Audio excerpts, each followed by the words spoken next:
Top 10 नंतर आता बातम्या सविस्तर पाहूयात। सुरुवातीची बातमी वसईतून आहे। वसईमध्ये एक धक्कादायक घटना समोर आलेली आहे। सातिवली येथील श्री हनुमंत विद्या मंदिरमध्ये 6वीच्या वर्गात शिकणारी काजल गौंड या 12 वर्षाच्या मुलीला उपचारादरम्यान तिचा मृत्यू झालेला आहे। शिक्षिकेच्या अमानविक शिक्षेमुळे प्रकृती बिघडून उपचारादरम्यान तिचा मृत्यू झाल्याचा आरोप पालकांनी केलेला आहे। काजल गौंड असं मृत्यू झालेल्या या मुलीचं नाव आहे।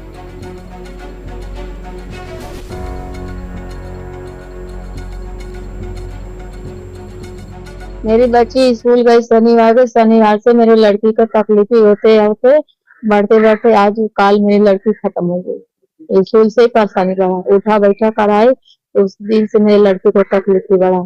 और बाकी मेरी लड़की ने खांसी न बुखार न कुछ तकलीफ नहीं था, मेरे बच्चे को कुछ भी नहीं तकलीफ था। वो स्कूल गई, वो लेट हो गया, उसकी वजह से वो लोग पेरेंट्स कराए, उठाए बैठे, वो मेरी लड़की कमजोर, उसको तबीयत ज्यादा सीरियस हो गया। सब बच्चे को कराए तो सब बच्चे को कम हुआ, हमारे बच्चे को ऊपर ज्यादा हो गया उठने बैठने से। इधर भी उठने बैठ से बैठ गई, इधर बोली मम्मी इधर दब गया, बैग उठाए तो ऐसा ऐसा कटी तो गर्दन पे आता था सीने पर।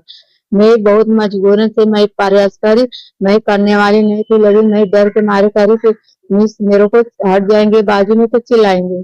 इसके लिए मेरी लड़की डर के मारे जबरी करी, जबरी करने में 2 दिन से मेरी लड़की को थोड़ा थोड़ा करके तो मार को ज्यादा सीरियस हो गई। कल एक बच्ची को अस्पताल में एडमिट किया था। आज उसका दुर्दैवी अंत हो चुका है, लेकिन अभी मामला क्या है इसकी जांच की जाएगी और जांच करने के बाद रिपोर्ट वरिष्ठ कार्यालय के लिए अगली कार्यवाही के लिए भेजा जाएगा। गवर्नमेंट की मान्यता लेना पड़ता है। अगर 9वीं 10वीं की स्कूल ये चलाते हैं तो ये इलीगल है। इनके ऊपर FRI नोटीस देंगे, FRI दर्ज करेंगे। वसईमधल्या या घटनेसंदर्भातली माहिती देत आहेत माझे सहकारी मनोज सातवी। मनोज, नेमकी ही घटना काय घडलेली आहे आणि पालकांच्या आरोपानंतर त्या शिक्षकांवरती कारवाई झाली आहे का? अतिशय धक्कादायक अशी ही घटना आहे। एका शाळकरी मुलीला म्हणजे 6वीत शिकणारे काजल गौड ही एक क्षुल्लक कारणामुळे म्हणजे शाळेत जाण्यासाठी तिला किंचित उशीर झाला आणि त्यामुळे शिक्षिकेने तिला या सर्व मुलांना अमानुष शिक्षा दिली। त्यात काजल ही देखील होती आणि काजलच्या पाठीवर मोठा शाळेचं जे दप्तर असतं ते दप्तर घेऊन तिला शिक्षा दिली।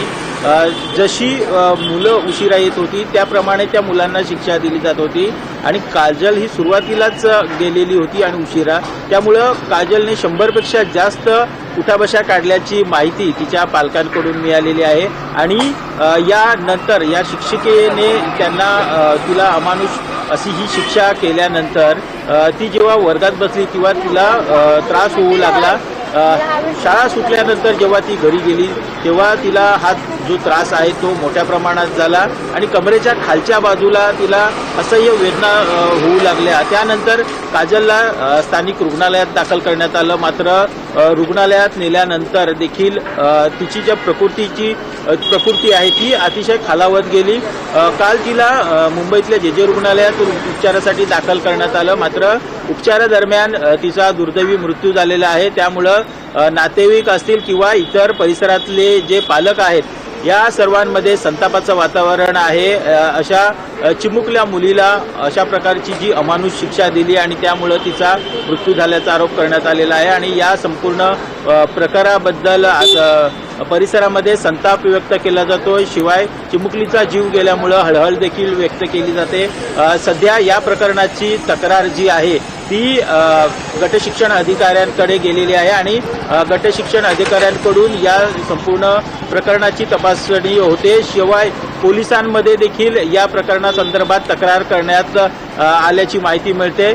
या संपूर्ण प्रकरणामध्ये जर शिक्षिका दोषी असतील किंवा शाळा प्रशासन दोषी असेल तर त्याच्यावर कठोरात कठोर कारवाई करावी अशी मागणी देखील होते। मात्र आत्ताच मिळालेल्या माहितीनुसार ही जी शाळा आहे या शाळेला फक्त 8वी पर्यंत मान्यता असताना 10वीचे वर्ग देखील या ठिकाणी आहेत आणि मारहाण झाल्यानंतर पालकांनी ज्यावेळेस शाळेत तक्रार केली तेव्हा शाळा प्रशासनाकडून आणि शिक्षकांकडून जे पालक आहेत त्यांना उद्धट असं उत्तर देण्यात आलं की ही तुमच्या मुलांची नाटकं आहेत, उद्याला त्यांच्या अभ्यासाबद्दल तुम्हीच तक्रार घेऊन याल म्हणून आम्ही त्यांना शिक्षा दिलेली आहे, अशा प्रकारचं उत्तर देण्यात आलेलं आहे आणि त्यामुळं संपूर्ण परिसरामध्ये या शाळा व्यवस्थापनाबद्दल संताप व्यक्त केला जातो.